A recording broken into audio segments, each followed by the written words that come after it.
कि वो समाजवाद की बात करता। समाजवाद देश के अंदर कई तरह के हैं। संपूर्णानंद का समाजवाद वैदिक समाजवाद के नाम से जाना जाता है। इस्लाम का समाजवाद इस्लामिक समाजवाद के नाम से जाना जाता है। डॉक्टर अंबेडकर ने 1935 में ही अपने साथियों को कह दिया था कि इस्लाम की ओर आगे की ओर बढ़ो। हालांकि बाद में उन्होंने गांधी जी के कहने पर छोड़ा और बौद्ध धर्म अपनाया। मैं उन तमाम बातों में जाना नहीं चाहता हूँ, लेकिन ये अपनी जगह बात है, उसे हमें मानना चाहिए, मानना पड़ेगा कि संविधान ये विरोधी सरकार है और हिंदू राष्ट्र की ये कल्पना करते हैं, हिंदू राष्ट्र बनाना चाहते हैं और डॉक्टर अंबेडकर उसके विरोधी रहे हैं, हिंदू राष्ट्र के विरोधी रहे। दूसरी बात जो हम कहना चाहते हैं वो ये कि इस समय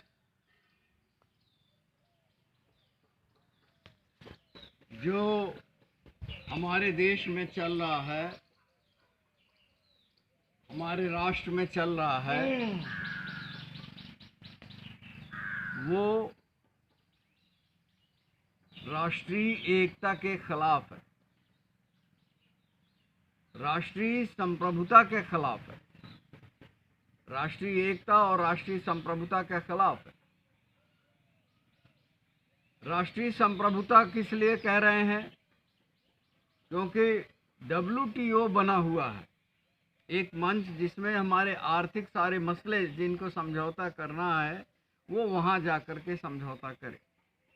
इसलिए सुप्रीम कोर्ट में ये मामला अगर आता है तो वो यही कह देंगे कि देश ने एक कानून बनाया है, उस कानून के अंतर्गत विदेशी मामलों के मंच पर जो बातें तय होती हैं सरकार के ज़रिए, उसे हम संविधान के अंदर नहीं उठा सकते। ये हमारी संप्रभुता को चुनौती है। इसलिए संप्रभुता राष्ट्रीय मूल के अंदर होनी चाहिए। हमारे साथी मनोज ने एक बात कही, वो ये विचारों की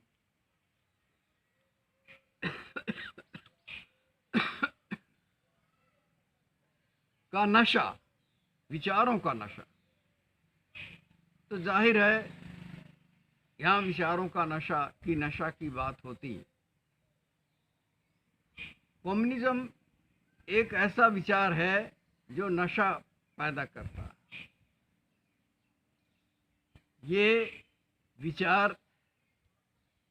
विचारधारा के स्तर पर नशा युक्त है। नशे की बातें सारी की सारी हम रणविजय सिंह के साथ सहयोग करते हैं, साथ में हैं। जो कुछ उन्होंने कहा इस बारे में हम समर्थन करते हैं। लेकिन एक बात कहना चाहेंगे कि उत्तर प्रदेश के अंदर बिहार और गुजरात की तरह शराब मुक्ति के लिए संघर्ष करना चाहिए पहले स्तर पर, बजाय इसके कि नशा पूरी मुक्ति के लिए सिर्फ अंतर्राष्ट्रीय दिवस, तंबाकू निषेध विरोधी दिवस, 193 देशों का जो संयुक्त राष्ट्र है उसकी जो महासभा बनी हुई है, स्वास्थ्य संगठन बना हुआ है, उसका कॉल है